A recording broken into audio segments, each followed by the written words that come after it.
ቁጣዬም እርሱ አገዘኝ ይላል። ስለዚህ አሁን ቁጣ እርሱ ስለተባለ ቁጣ የሚባል አካል ይፈጥሩልናል ማለት ነው። እነኚህ ወገኖች እሱማ ከተባለ ምላስ አለው፣ አይን አለው፣ እርሱ ካለ ጭንቅላት አለው፣ እርሱ ከተባለ እርሱ እኮ የሚባል ነገር አካል ያለው ነገር ነው እርሱ የሚባለው ሊሉን ነው ማለት ነው። እርግጠኛ ነኝ ይህንን ጥቅስ አይተውትም አያውቁም እነሱ።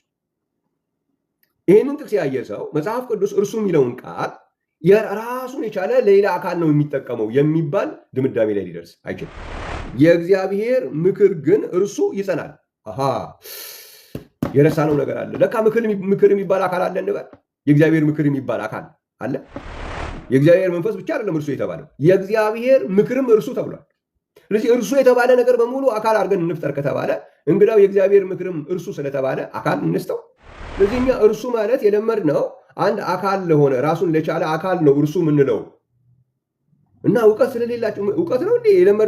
በለመድነው መንገድ መረዳት ነው እውቀት ወይስ ያልለመድነውን ነገር ማስተዋል ነው ሌላ እውቀት? በእኛ ቋንቋ አካል ላለው ነገር ወይም ፐርሰን ለሆነ ነገር ብቻ ስንሰጥ የለመድናቸውን ነገሮች ወደ መጽሐፍ ቅዱስ ስንመጣ ግን ፐርሰን ላልሆኑ ሊጠቀም ይችላል።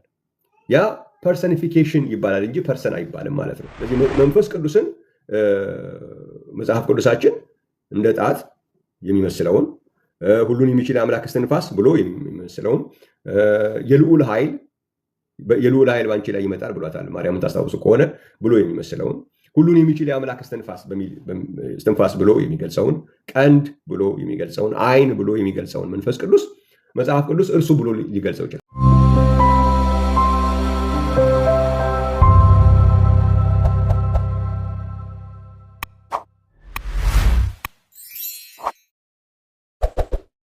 ሁላችሁንም በጌታ በኢየሱስ ስም ሰላም እላለሁ። እዛው ዮሐንስ ወንጌል ምዕራፍ 14 ላይ እንግዲህ የሚታዩ የሚነሱትን ነጥቦች ነው ያነሳዋቸው። እግዚአብሔር የተመሰገነ ይሁን።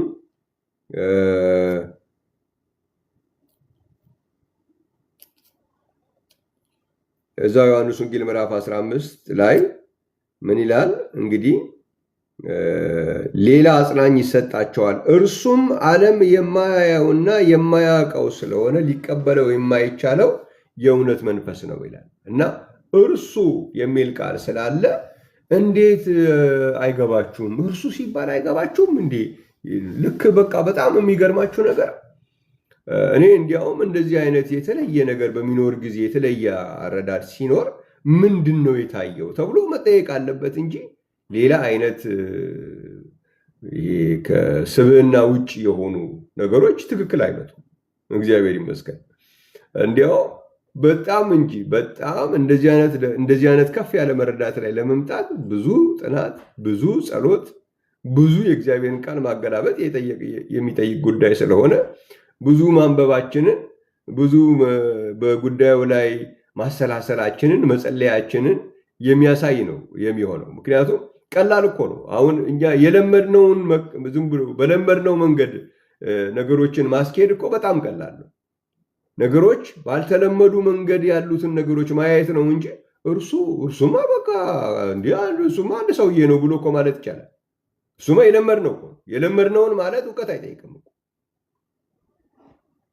የለመድነውን ነገር ማለት ምንም እውቀት አይጠይቅም። እኔ ቤቴ መብላት ያስተማርኩትን ልጄ ትምህርት ቤት ወስዶ ሄዶም መብላት ምንድን ነው የሚማረው? ኦልሬዲ መብላት ያውቃል። ሌላ ነገር ማያውቀው ነው እንጂ መማር ያለበት። የሚያውቀውን ነገር ቢያደርጉለት ትምህርት አይደለም እሱ። ስለዚህ እኛ እርሱ ማለት የለመድነው አንድ አካል ለሆነ ራሱን ለቻለ አካል ነው እርሱ ምንለው እና እውቀት ስለሌላቸው እውቀት ነው እንዴ? በለመድነው መንገድ መረዳት ነው እውቀት ወይስ ያልለመድነውን ነገር ማስተዋል ነው ሌላ እውቀት? ስለዚህ መጽሐፍ ቅዱሳችን ውስጥ እርሱ የሚል ቃል በተለምዶ እኛ አካል ለሆነ ነገሮች ብቻ ስለምንጠቀም መጽሐፍ ቅዱስም የግዴታ እርሱ የሚል ነገር በተነሳ ቁጥር አካል ለሆነ ነገር ብቻ ነው የሚጠቀመው የሚለው አስተሳሰብ ትክክል አይደለም።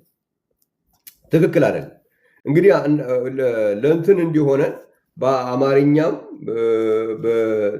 በሌላ ቋንቋም ያሉትን ነገሮች አንዳንዶቹን እንግዲህ ላሳያችሁ ሞክራለሁ ማለት ነው። እግዚአብሔር ይመስገን። በጣም በሚገርም ሁኔታ ነው መጽሐፍ ቅዱስ ውስጥ የተጠቀሰው ይህ ሀሳብ። እግዚአብሔር ይመስገን። በጣም በበርካታ አንዳንዴ እንደየቋንቋው የተለያዩ ነገሮች እንዳሉ ነው የተረዳሁት እኔ። እግዚአብሔር የተመሰገነ። ምን ማለት እንደሆነ ግልጽ አደርግላችኋለሁ።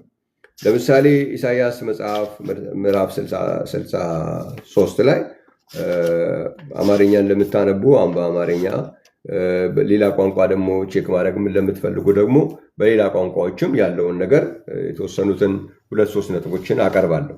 ከዛ ሌሎቹን በጥያቄ ልንሄድባቸው እንችላለን። ለምሳሌ ኢሳይያስ መጽሐፍ ምዕራፍ 63 ላይ ብንሄድ ኢሳይያስ 63 ላይ እርሱ የሚለውን ተውላጠ ስም ልንለው እንችላለን። እግዚአብሔር ይመስገን።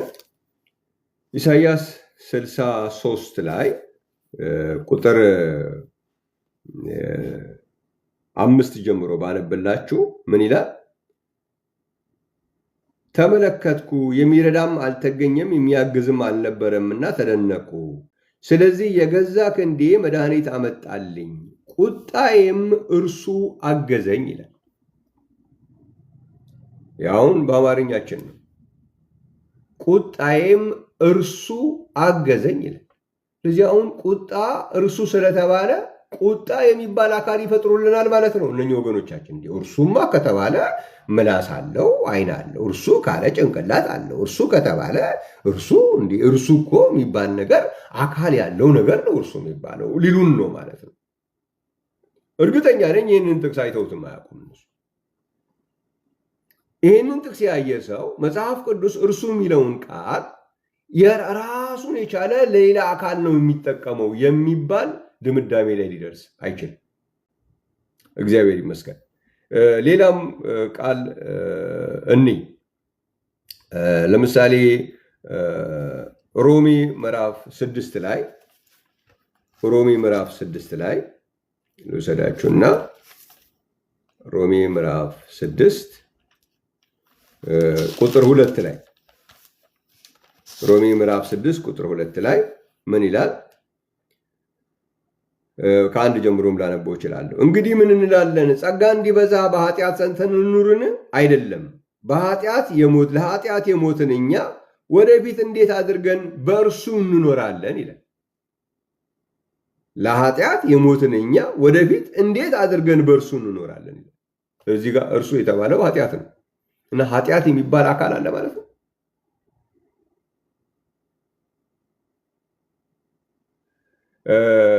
በገላትያ መጽሐፍ ምዕራፍ 1 ላይ በጣም ብዙ ነው ያለው። እንግዲህ ገላትያ መጽሐፍ እናንተም ልታጠኑ ትችላላችሁ። ገላትያ መጽሐፍ ምዕራፍ 1 ቁጥር 6 ጀምሮ ባነብላችሁ በክርስቶስ ጸጋ እናንተን ከጠራችሁ ከእርሱ ወደ ልዩ ወንጌል እንዲፈጥናችሁ እንዳለፋችሁ እደነቃለሁ። እርሱ ግን ሌላ ወንጌል አይደለም። የሚያናውጧችሁ የክርስቶስንም ወንጌል ሊያጣምሙ የሚወዱ አንዳንዶች አሉ ይላል። እርሱ ግን ሌላ ወንጌል አይደለም። እዚህ ጋር ወንጌል እርሱ ተብሏል። ስለዚህ አንድ ወንጌል የሚባል ደግሞ አካል እንፍጠር። ወንጌል የሚባል አካል ክብር ለእግዚአብሔር ይሁን። እርሱ ብሏል እዚህ ጋር አያችሁ ወገኖች ቅዱሳን፣ እርሱ ብሏል። ወንጌል የሚባል አካል አለ እንበል። አይሆንም። ሌላም ማስረጃ ልስጣችሁ። አንደኛ ጢሞቴዎስ ምዕራፍ 6 ቁጥር 8 አንደኛ ጢሞቴዎስ ምዕራፍ 6 ቁጥር 8 ምን ይላል? ምግብና ልብስ ከኖረን እርሱ ይበቃናል ይላል። ምግብና ልብስ ከኖረን እርሱ ይበቃናል። እዚህ ጋር እርሱ የተባለው ምግብና ልብስ ነው እና አሁን ምግብ የሚባል ራሱን የቻለ ፐርሰን እንፍጠር። እርሱ ስለተባለ እርሱ የሚባለው ፐርሰን ነው፣ አካል ነው ወይም ፐርሰን ነው እርሱ የሚባለው ብለን እንደዛ ይፈጠራል? አይሆንም። በጭራሽ የሚያስኬድ አይደለም። በጣም ብዙ ምሳሌዎችን መጥቀስ እችላለሁ። ምሳሌ መጽሐፍ ምዕራፍ 19 ቁጥር 21 ላይ ምሳሌ መጽሐፍ ምዕራፍ 19 ቁጥር 21 ምሳሌ 19 እና አንዳንድ ጊዜ ይሄ እርሱ የሚለውን ሳያነቡት ቀርተውት ነው። እንደዛ ሊባል አይችልም። እንዴት ነው የተረዱት የሚባል መጠያየቅ አለብን እንጂ መጽሐፍ ቅዱስን መመሪያ ብሎ ማንም ቢሆን አሁን እኛ ስለሆን ብቻ አይደለም፣ ሌላውም ከኔ በእምነት የተለየ ስለሆነ መጽሐፍ ቅዱስን አላነበበም ብዬ አይደለም ማስበው። አላስተዋለውም፣ አልተረዳውም፣ አላገናዘበውም ብዬ ነው የምሞግተው እንጂ አንድ ቀን እሱ ዝም ብሎ ነቆራ ነው የሚሆነው። ዝም ብሎ ብሽሽቅ ነው የሚሆነው። አይጠቅምም እንደሱ አይነቱ ሁኔታ ማለት ነው። በዚህ ምድር ላይ ብዙ መጽሐፍቶች አሉ። የአቅሜን ሌሎች መጽሐፍቶችንም አንብቤያለሁ። ግን እንደ መጽሐፍ ቅዱስ ያነበብኩት መጽሐፍ የለም። እና አንድ እኔን ለማስተማር የሚመጣ ሰው ወይም ደግሞ እኔን ስህተቴን ሊያስረዳኝ የሚፈልግ ሰው መጽሐፍ ቅዱስ አንብቦ ማያውቅ ምናምን የሚባለው እሱ ስድብ ነው ዝም ብሎ እንጂ ጥቅም የለም። እንደዛ ስለተባለ ማንበቤና አለማንበቤን መሞገት የሚቻል አይመስለኝም። እንደሱ አይነቱ ነገር ምናልባት እስኪ እንዴት ነው ይህንን በዚህ መልኩ አይተኸው ታውቃለህ ወይ? እንደዛ ነው መባባል ያለብን። በተለይ ያነበባችሁ ሰዎች ጋር በዛ ደረጃ ነው መነጋገር ያለብን። እግዚአብሔር የተመሰገነ ይሁን። ምሳሌ መጽሐፍ ምዕራፍ 19 ላይ 19 ቁጥር 21 ምን ይላል? በሰው ልብ ብዙ ሐሳብ አለ ይልና የእግዚአብሔር ምክር ግን እርሱ ይጸናል ይላል። የእግዚአብሔር ምክር ግን እርሱ ይጸናል። የረሳነው ነገር አለ። ለካ ምክር የሚባል አካል አለ እንበል። የእግዚአብሔር ምክር የሚባል አካል አለ። የእግዚአብሔር መንፈስ ብቻ አይደለም እርሱ የተባለው፣ የእግዚአብሔር ምክርም እርሱ ተብሏል። ስለዚህ እርሱ የተባለ ነገር በሙሉ አካል አድርገን እንፍጠር ከተባለ እንግዳው የእግዚአብሔር ምክርም እርሱ ስለተባለ አካል እንስተው የሚያዋጣ መንገድ አይደለም። ሌላ ትንሽ ምናልባት እነዚህ ነገሮች በአማርኛችን ላይ ያሉትን ብቻ ስለሆነ አሁን የገለጽኳቸው በሌላ ቋንቋም እንፈልጋለን የሚለኝ ሰው ቢገጥመኝ ምንድነው ማድረግ ያለብኝ? እንግዲህ እዚህ ላይ አንዳንድ እንግዲህ ማንበብ ይኖርብኛል ማለት ነው። እግዚአብሔር ይመስገን። ለምሳሌ መጽሐፍ ቅዱሳችን ላይ ምሳሌ 7 ቁጥር 4 ላይ ምሳሌ ምዕራፍ 7 ቁጥር 4 7 ቁጥር 4 እንደዚህ ይላል። እንግዲህ እግዚአብሔር ይመስገን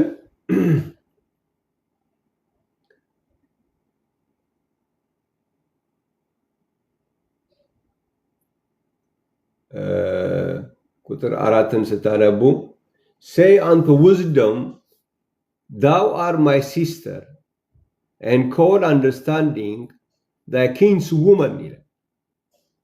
ኦኬ አንቺ እህቴ ነሽ በላት ነው የሚለው።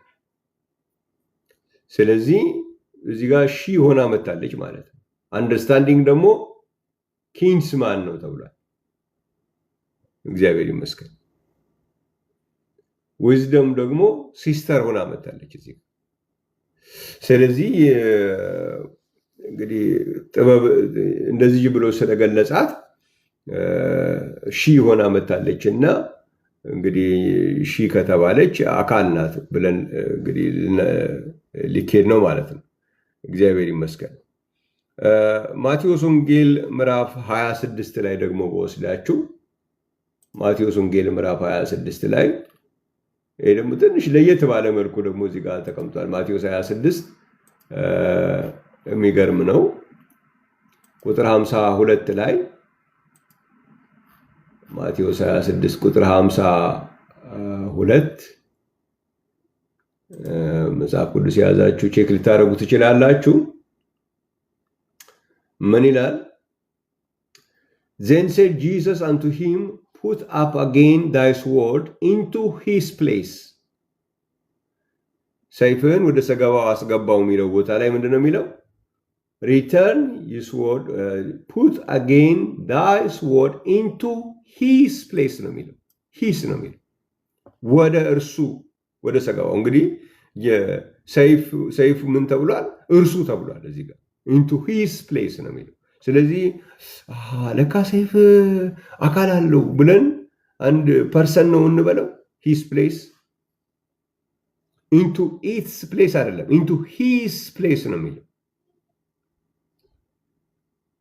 ስለዚህ ይህንን ማየት ይቻላል። ራእይ መጽሐፍ ምዕራፍ 1 ላይ ደግሞ ወስዳችሁ ምዕራፍ 1 ቁጥር 16 ላይ ስለዚህ ለማየት ሞክረናል። እንዲሁ ዝም ብሎ ነው ሳያነቡ ነው ምናምን የሚለው ብዙ የሚያስኬድ ሳይሆን ለማጥናት በደንብ ሞክረናል። ስለዚህ እርሱ ስለተባለ አንድ ነገር ፐርሰን ነው አካል ነው እንበል የሚለው ነገር ስለማያስኬድ ነው እንጂ ስላላነበብን አይደለም። እሱ ዝም ብሎ እንደዛ አይነቱ ትችት ምንድን ነው የሚባለው በአማርኛ? ዝም ብሎ ጋጠ ወጥነት ነው፣ ስነ ስርዓት ማጣት ነው ብዬ ነው ማስበው። ምን ይላል? and he had in his right hand 7 stars። ስለ ክርስቶስ የሚያወራው ቦታ ላይ ነው። ራእይ መጽሐፍ ምዕራፍ 1:16 ላይ and out of his mouth went a sharp two-edged sword and his countenance was the sun shines in his strength ነው የሚለው። the sun shines in his strength። እዚህ ጋር ደግሞ ፀሐይን ሂስ ብሏታል፣ እርሱ ብሏል ፀሐይ። ስለዚህ ፀሐይም ደግሞ ፐርሰን ናት እንበል። እግዚአብሔር ይመስገን። እንዲያውም እኛ ፀሐይን በሴት ነው አንቺ ነው የምንላት። እዚህ መጽሐፉ ላይ ራእይ መጽሐፍ 1:16 ስታነቡ the sun shines in his strength ብሎ ነው የሚያስቀምጠው። ስለዚህ ፀሐይ ሂስ ስለተባለች ፐርሰን ናት የሚል ደፋር ሊኖር አይችልም። ሌላው ዕብራውያን መጽሐፍ ምዕራፍ 9 ላይ ይህንን ልስጣችሁና በጣም ብዙ ስለሚሆን ለምሳሌ ያክል ይህንን ከጠቀስኩላችሁ እናንተ ሌላውን ልታጠኑ ትችላላችሁ። ሐሳቡን ከያዛችሁ በቂ ነው። ጥናቱን እናንተ ማካሄድ ትችላላችሁ። ዕብራውያን መጽሐፍ ምዕራፍ 9 ቁጥር 14 ላይ ምን የሚል ቃል አለ? እግዚአብሔር ይመስገን። How much more shall the blood of Christ, who through the eternal Spirit offered himself without spot to God. How much more shall the blood of Christ, የኢየሱስ ክርስቶስ ደም who through eternal Spirit በዘላለም መንፈስ offered himself ነው የሚለው። ደሙ ራሱን ሰጠ የሚለው ላይ himself ብሎ ነው ደሙን የሚያስቀምጠው። ስለዚህ ደሙም himself ስለተባለ ደም የሚባል ፐርሰን አለ ልንል ነው ማለት ነው። እንዲህ በዚህ መልኩ ደሙን ራሱን himself ብሎ አስቀምጦታል። ራሱን ለእግዚአብሔር ያቀረበ የክርስቶስ ደም የሚለው ማለት ነው። እንዴ ራሱን ለእግዚአብሔር ያቀረበ የክርስቶስ ደም የሚባል ሌላ አካል አለ እንዴ? ራሱን የሚያቀርብ ራሱን ለእግዚአብሔር ያቀረበ የክርስቶስ ደም እንዴት ሊናችሁን ከሞተ ስራ ያነጻ ይሆን የሚለውን himself ብሎ ያስቀምጣል። him ብሎ ነው ያስቀምጣል። ስለዚህ መጽሐፍ ቅዱሳችን ፐርሰኒፊኬሽን የምንለው ነገር በዚህም መንገድ አለ ማለት ነው። ሂም ሂስ የሚባሉ ነገሮች እኛ ኖርማሊ ፐርሰን ወይም አካል ለሆኑ የምንሰጠውን አካል ላልሆነ ፐርሰናል ላልሆነም ይጠቀማል ማለት ነው መጽሐፍ ቅዱስ። እግዚአብሔር የተመሰገነ ይሁን። ብዙ አሉ እንደዚህ የፐርሰኒፊኬሽን ቃላቶችም አሉ። ለምሳሌ ኃጢአት ጸንሳ ሞትን ትወልዳለች ይላል። አሁን መጸነስ የሚለው እኛ የምናውቀው መጸነስ ፐርሰን ሊያደርገው የሚችለው ነገር ወይም ደግሞ አካል ያላቸው ነገሮች ሊያደርጉት የሚችሉት ነገር ነው መጸነስ። ስለዚህ ምንድን ነው ሌሎችም አሉ። ብዙ ጥቅሶች ናቸው ያሉት። እግዚአብሔር የተመሰገነ ይሁን። ሐሳቡ ምንድነው? የፐርሰኒፊኬሽን የሚባለው ሐሳብ ማለት ነው። ለእኛ ለአካል ሲሰጥ የለመድናቸው በእኛ ቋንቋ አካል ላለው ነገር ወይም ፐርሰን ለሆነ ነገር ብቻ ስንሰጥ የለመድናቸውን ነገሮች ወደ መጽሐፍ ቅዱስ ስንመጣ ግን ፐርሰን ላልሆኑ ሊጠቀም ይችላል። ያ ፐርሰኒፊኬሽን ይባላል እንጂ ፐርሰን አይባልም ማለት ነው። ስለዚህ መንፈስ ቅዱስን መጽሐፍ ቅዱሳችን እንደ ጣት የሚመስለውን ሁሉን የሚችል አምላክ እስትንፋስ ብሎ የሚመስለውን የልዑል ኃይል በአንቺ ላይ ይመጣል ብሏታል ማርያምን ታስታውሱ ከሆነ ብሎ የሚመስለውን ሁሉን የሚችል የአምላክ እስትንፋስ ብሎ የሚገልጸውን ቀንድ ብሎ የሚገልጸውን ዓይን ብሎ የሚገልጸውን መንፈስ ቅዱስ መጽሐፍ ቅዱስ እርሱ ብሎ ሊገልጸው ይችላል። አሁን ጣትን እርሱ ብሎ በማለቱ አካላዊ ይሆናል ወይ? አካል ይሆናል ወይ? እግዚአብሔር ይመስገን። በመጀመሪያ ደረጃ ራሱን የቻለ ሌላ ከአብ በተለየ አካል የሚኖር ሌላ አካል ቢሆን ኖሮ እነዛ ቅድም የጠቀስኳቸው መንፈስ ቅዱስን ለመግለጽ መጽሐፍ ቅዱስ ያስቀመጣቸው ቃሎች በሙሉ ትክክል አይሆንም። አንድ ራሱን የቻለን አካል ጣት ብሎ ሊገልጸው አይችልም። ራሱን የቻለን አካል እስትንፋስ ብሎ ሊገልጸው አይችልም። ራሱን የቻለን ሌላን አካል ሌላን ፐርሰን ቀንድ ብቻ ዓይን ብቻ እያደረገ ሊገልጽ አይችልም ማለት ነው። ስለዚህ መንፈስ ቅዱስን ሌላ አካል ሌላ ፐርሰን ማድረግ መጽሐፍ ቅዱስን በአግባቡ ያለማጥናት ችግር ነው። ለተወሰኑ ጥቅሶች የተጋለጡ ወገኖቻችን ናቸው ወደ እንደዚህ አይነት ድምዳሜ የሚመጡት። ያነበቧቸው እነሱ የሚጠቅሷቸው እነዛ ጥቅሶች ብቻ ነው እንጂ አጠቃላይ መጽሐፍ ቅዱስ ስለ መንፈስ ቅዱስ ምን ብሏል የሚል ጥናት ቢያደርጉ ኖሮ ሌላ አካል ድምዳሜ ተናገረ ስለሚል በቃ አካል ልስጠው ያለ ሌላ አስተናገረ የሚል ነገር የለም ወይ? አካል ያልሆነ ግን ተናገረ ተብሎ የተጠቀሰ የለም። ያ መታየት አለበት።